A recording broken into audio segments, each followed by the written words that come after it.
What's going on, everybody? RJ Ochoa here from SB Nation's bloggingtheboys.com. Hope all is well wherever you are. Hope you're happy, safe, healthy, and want to wish you a very happy third day. That's right. Today is the third day. Something just fell here. I'm not exactly sure what. The third day, Thursday, February 27th, 2020. And my oh my, we have a lot to talk to relative to the Dallas Cowboys. In case you're new around here, in case this is your first time, I am here live in the Bleacher Report app every single Tuesday and Thursday. That's every Tuesday and Thursday across all of 2025. That means February, March, April, May, June, July, August, September, October, November, and December. It meant January. Got all my months. My 3-year-old son would be very proud. He loves to tell us his months all the time. Live every Tuesday, Thursday, 6 p.m. Central Standard Time. I'll also be live following every Dallas Cowboys game when we get to that part of the year. But we got a long ways to go, obviously. And this is a fun show. I wouldn't say more fun than our normal ones because I'd like to think that they're all fun. But it's a little bit, different kind of fun in that we have something to really sink our teeth into. Thursday was ripe with Dallas Cowboys content. In fact, Dallas Cowboys head coach Brian Schottenheimer took to the podium for the first time in full authority as the head coach of the Cowboys. The last time that Shotty was behind the proverbial podium, lectern, whatever, was during his introductory press conference. This was the first time that it was just him against the world. It was just a lot of coach speak. I didn't really feel like there was anything fantastic there, but it was good. I mean, it was solid. It was a good first step, I think, for Brian Schottenheimer. We'll get to that in just a little bit. But the thing we have to start with, obviously, I mean, how could you do anything else? This popped up on Thursday morning. Shout out to my guys at 105.3 The Fan. Sean Sharif, RJ Choppy, the greatly named RJ Choppy, and Bobby Belt. They had Mike Florio on of Pro Football Talk, and Florio dropped, I don't know if we could call it a breadcrumb, but he definitely dropped something that we're here to discuss. So you can see this is my article over at bloggingtheboys.com where you should be 24/7, 365. It's no longer a leap year. Title of the article, NFL Draft Rumors. Dallas Cowboys have called Tennessee Titans about number 1 pick. All right, let's stop for a second here because it's important, I think, to establish that this is the time of year where everything is getting said in different terms, where there are things happening, things being discussed, things being thrown out, the proverbial, being thrown at the wall. And I know that some people see things like this and say clickbait, and I'm not even going to go there. If you feel that way, cool. Let's assume this is true. Let's assume that the Dallas Cowboys really did call the Tennessee Titans about the number 1 overall pick. You know what? Good for them. Honestly, I mean, and I know we can parse through it and sift through it and say, well, I wonder who they're trading up to get what. Maybe they don't even know. Maybe they just figured, well, we'd rather have the number 1 overall pick than the number 12 overall pick, and we could even trade back down, right? Like, we have no idea. And good for them if this is true again. And I think it's fair. I would be stunned if there was a team who didn't call. You would actually be not doing your job if you didn't call to ask about anything. We say all the time, we moan and groan and whine and complain and talk about how we want the Dallas Cowboys to be proactive, how we want the Dallas Cowboys to be doing things, how we want the Dallas Cowboys to be taking steps, engineering things. This is that. I recognize it's silly, but what's the worst that can happen? The Titans can be like, oh, we're not trading, the number 1 pick, whatever. Thanks for calling. Tony Pollard's good, right? Like, it reminds me, and I included this in the article I wrote about it, of 3 years ago, when the Washington franchise called the Chiefs about Patrick Mahomes, right? And you have no idea. Like, I recognize that sounds stupid, right? And at the time, everybody was like, LOL, this is never going to happen. But, like, ask the Lakers, if they think it's dumb to call about, impossible trades, right? Like, ask them. Things like this have happened. Crazier things have happened. I know we say that expression a lot. So I'm good with the Dallas Cowboys calling about the number 1 overall pick if this truly happened. That is quite literally their job, and we get mad at them all the time for not doing their job. So I'm good with it. I'm not going to sit here and talk out of both sides of my mouth. So if we look, though, at the exact, I hate to call it a report, which is kind of the attitude that Florio took about it, but here's the exact quote so you know what we're working with here. There we go. So this is Mike Florio on Sean and RJ on 105.3 The Fan on Thursday morning, February the 27th. He said, but I did hear, so to set the stage, they were talking about Abdul Carter and the report about the stress reaction that he's got going on that came out on Wednesday. And the question that Sean Sharif asked Florio was, do you think he still goes number one overall? Again, they were talking about Abdul Carter. They weren't talking about the Cowboys at all. And Florio talked about, well, it depends on a lot of things, right? Like depends obviously on whether he has surgery and, all these, obvious things. But he said it also depends on who has the number one overall pick.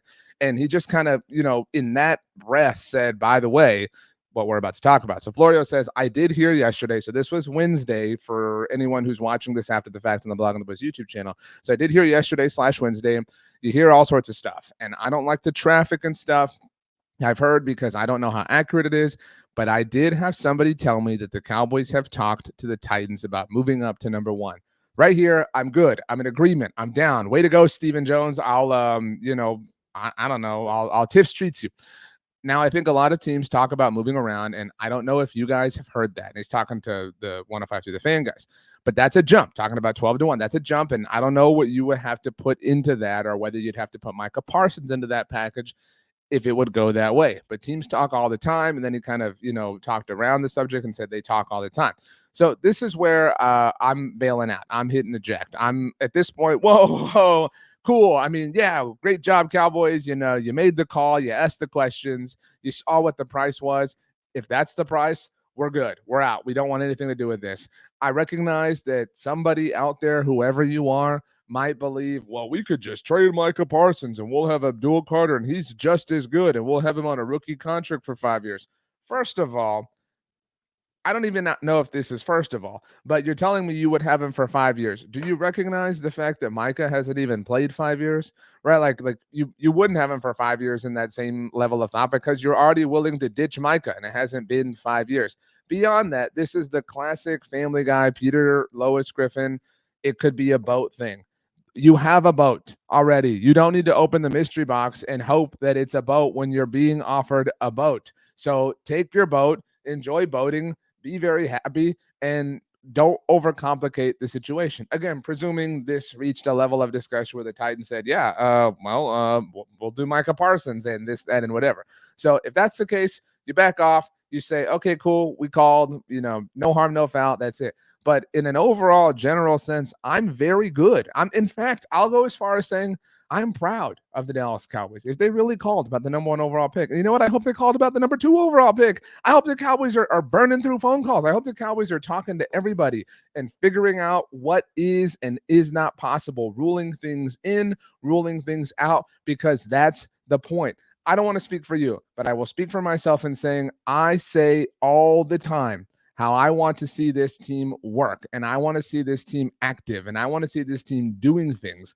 And this falls into that category. So if I would just challenge you, if you're somebody who thinks this is silly or this is dumb or whatever, this is a waste of time, I would just challenge you to say, these are the things that we're asking them to do, quite literally. So I'm not I know I said I would Tiff Streets, Steven. I'm not gonna like send a bouquet of roses or anything like that, but you know what, man? You want a gift card to Starbucks? If because that's the joke that everyone's making right now. You want a gift card? You want a free latte? I got you.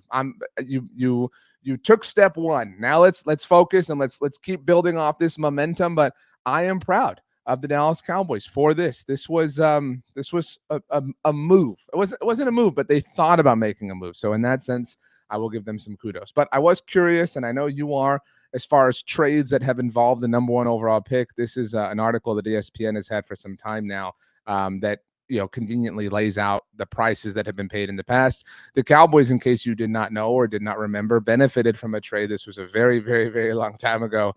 At this moment in time here, we're talking about just an absurd amount of time, really, but almost 30 years. But either way, so actually more than 30 years. So what am I doing? I can't do my basic math here. But the Cowboys benefited from a trade with the New England Patriots and landed the number one overall pick, which they used to select Russell Maryland in the 1991 NFL Draft.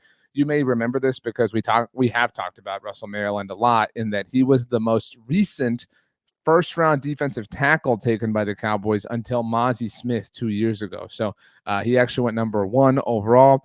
And I don't think these are relative to context, but just so you're aware, in 1995, the Panthers and Bengals struck a trade that involved the number one overall pick, 97, even 2001, which led to Michael Vick joining the Falcons.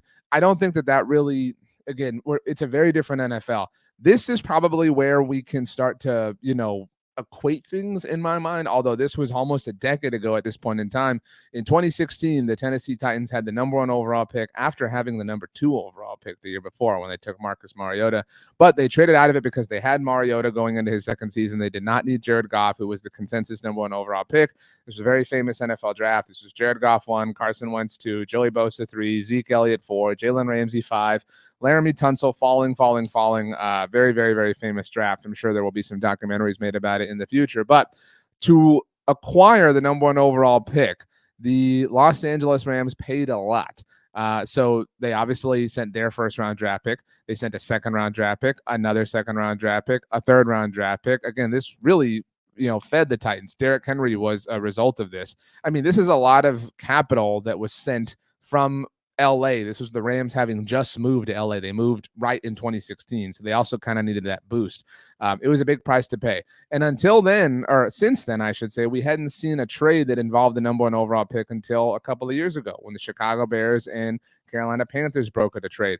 Obviously, this is an old article, which is why it says player picked at number 1 TBD. But the Bears received DJ Moore, a 2023 first-round draft pick, which was number 9 at the time, and a 2023 second-round draft pick, and then that 2024 first-round pick, which became Caleb Williams, and the 2025 second-round pick. So it's actually kind of involved 2 first overall picks.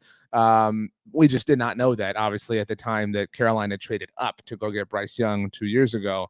That trade, again, involved, the back-to-back number 1 overall pick. So it's kind of interesting. I think, if you look at the most recent one, what Carolina sent, they had to send a really, really, really good player in DJ Moore. They had to send their first-round pick that year, which for the Cowboys right now would be 12 overall. They had to send a second-round pick in the year in question, and then they had to send future first and second-round picks. So you're talking about, if we equate this for the Cowboys, they'd have to send number 12 overall. They'd have to send their second-round pick this year. They'd have to send their first-round pick next year. And then they'd have to send their second-round pick 2 years from now. I think that's too rich.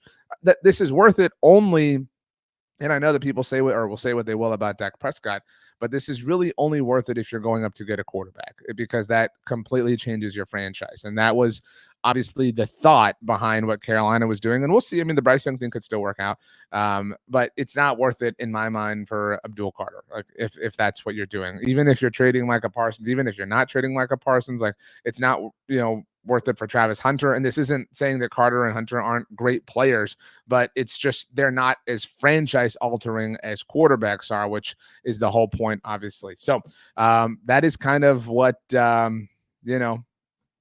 what you might have to pay if you want to move up. And that was from 9 to 1. So this is moving all the way up from 12 to 1. I did want to touch on something Brian Schottenheimer said. Again, Thursday offered his first opportunity to speak behind a podium by himself as the head coach of the Dallas Cowboys. And this was a paraphrase version of what he said, but Sean Sharif, again, of The Fan, tweeted out on Thursday afternoon, and on organizing his new staff, Schottenheimer says he spends his summers tracking coaches, trying to find new discoveries. I can't play the video for you, but the quote was effectively along the shot. He said that he spends the summers literally just kind of looking at coaching staffs across the NFL and seeing who's new, seeing who's in a new spot, seeing who got promoted. And he said that he actually will call people who he knows around the NFL. The phrase he used was in the business. And he'll ask people, he'll say like, hey, John, hey, Jacob, who's somebody on your staff, who's somebody who's somebody you're working with that I don't know, that you just really value, that you just really like, that I should know because of X, Y, or Z. And look, let's be straight up about this. I'm going to say all of us, we all were down, probably are still down to some degree on the Brian Schottenheimer hire. That's not breaking news. That's not uncovering new ground. Again, we all are in unison and in lockstep on this. That being said, we were down on it because of circumstances that had nothing to do with Brian Schottenheimer himself. Again, we're in unison and in lockstep on that. This is now his time. This is now his time to, I think it goes without saying we're all rooting for him. We all want this to work out, as many, questions and issues as we had with the process, but we want it to work out. That much is incredibly obvious. And so that being said, I think that in his very limited time, speaking on Thursday as the head coach of the Dallas Cowboys, I think that Brian Schottenheimer kind of did well. I mean, that was a really cool thing to hear, that he calls people to learn. I mean, and this isn't oh, he's better than Mike McCarthy at this, or he's better than Jason Garrett at this, or whatever. He's better than Sean McVay or whoever, Nick Sirianni. Blah, like this isn't a measurement of Nick Sirianni, of Brian Schottenheimer against anyone. This is just noting this is a cool thing that he does, and that is interesting. It seems he spoke, in my opinion, based on hearing his answers to a few different questions and prompts. He spoke with great reverence for being the head coach of the Dallas Cowboys, for his current staff that he obviously assembled very meticulously. He spoke with reverence about the team's roster and the state and shape it's in, still ongoing state and shape. Obviously, there continue to be some reports that the Cowboys could get a deal done with Osa Odigizua at some point. But he spoke with reverence, and I think he also spoke with reverence. Well, I know he spoke with reverence for Pete Carroll. Man, if you took one thing away from all the Brian Schottenheimer quotes that were floating around on Thursday, it's that dude loves Pete Carroll. That dude will ride for Pete Carroll, and that's cool. That really is cool. I mean, look, I know that people who aren't connected to the Cowboys or who aren't a Cowboys fan or whatever, maybe look at him and say, well, his father was this great coach and blah, blah, blah. It's very, very obvious that Brian Schottenheimer has paid his dues and has learned. He actually said that outside of his father, that Pete Carroll is the coach who he reveres and respects the most because he learned a lot from him. And so it was a good Brian Schottenheimer day in that sense. That is really cool to hear about the process that goes into assembling his staff or learning about staffs, because you just never know. You never know when your day is going to come and you're going to be a head coach or you're going to be a coordinator. You're going to be in a position of authority and you can hire, you can call, you can make decisions, you can make moves, whatever the case may be. So that is very cool. I mean, does it mean anything? Can we predict the future? Can we say it's absolutely going to be a successful era and reign because of this? No, I don't think anybody's doing that. But I do think that it's fair to say he passed the first test. And I think we had questions as to whether that would even be possible or not. So in that particular sense, kudos, Brian Schott. Again, the vibes are, to be very clear here, the bar was really, really, really low. So like to say the vibes are good for the Cowboys is really, just like, oh, there's like a pulse. You know what I mean? Like the vibes existing is being good right now for the Dallas Cowboys. But I would offer that the Cowboys, we're through Thursday at the time that we're having this discussion, and the Cowboys have had a pretty decent combine. If we think about stories that have emerged, right? Think about the breadcrumbs that have dropped surrounding the Dallas Cowboys since the NFL Combine began. Stephen Jones said the team plans on being more aggressive. You can define that how you want. You can believe however much of it you want. Selective aggression, yada, yada, yada. I'm not going to fault you for rolling your eyes and not believing it, whatever.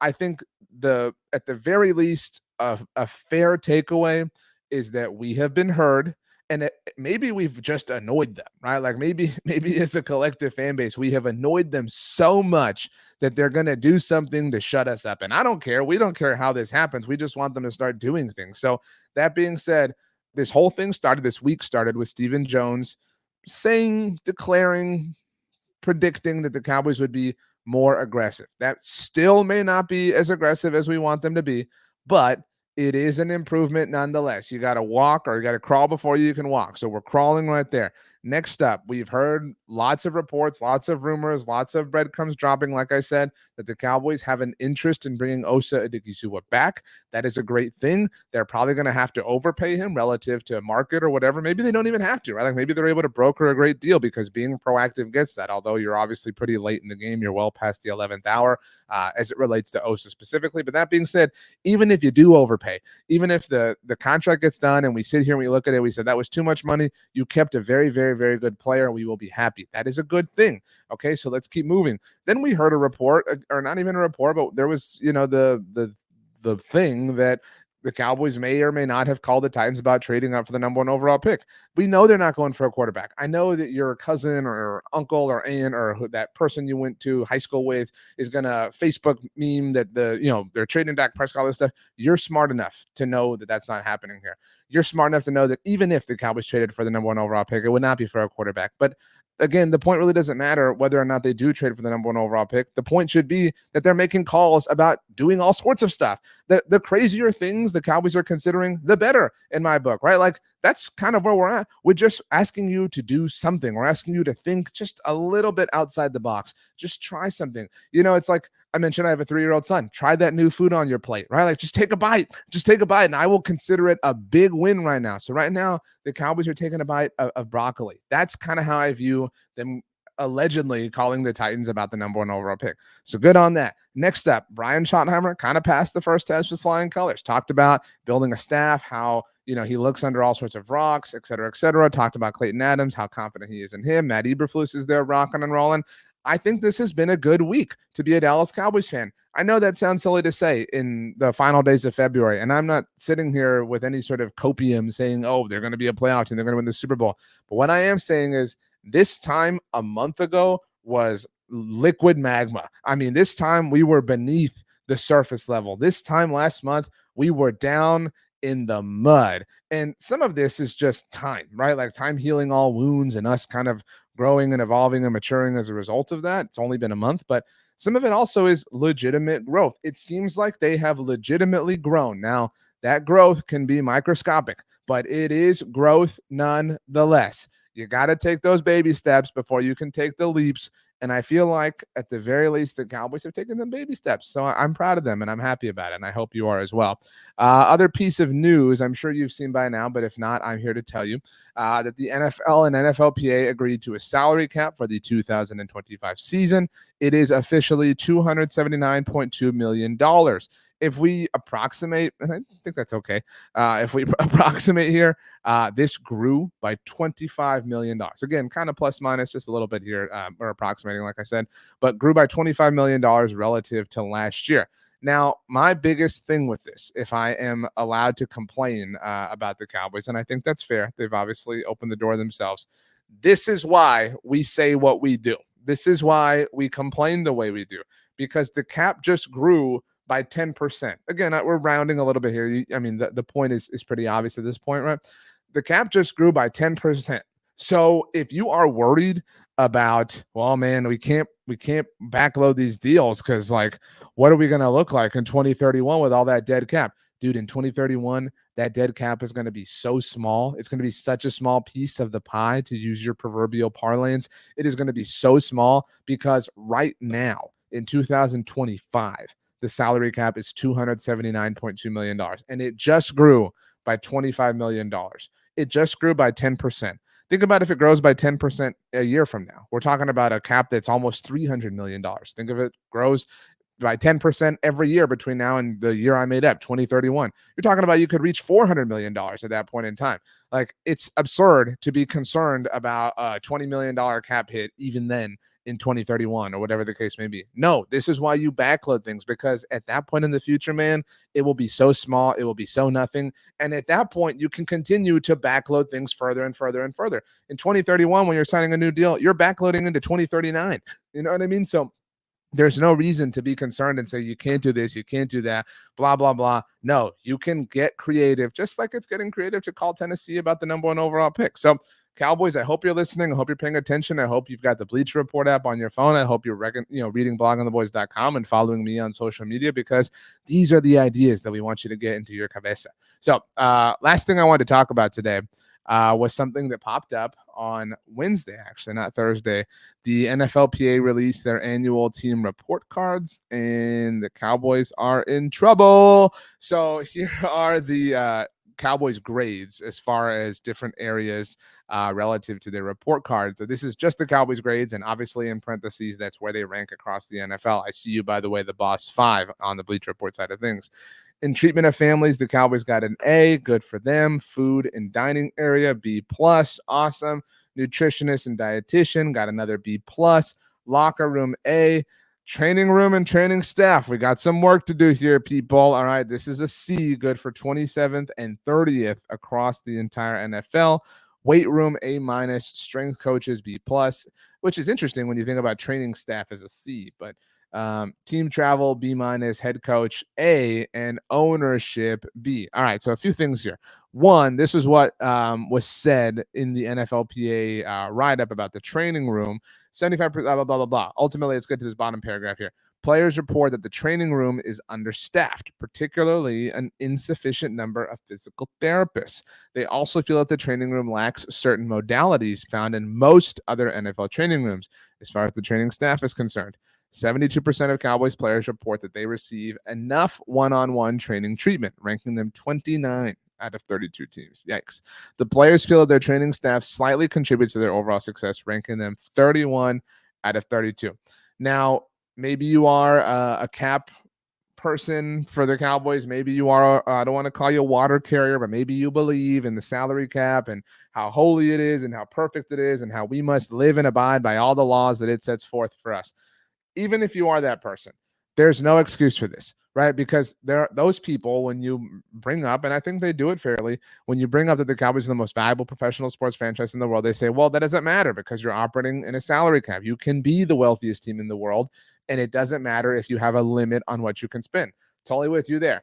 That isn't the case here. There is no reason at all that you should be the wealthiest professional sports team in the world and lack physical therapists and lack training equipment and lack rehabilitation equipment, whatever the case may be.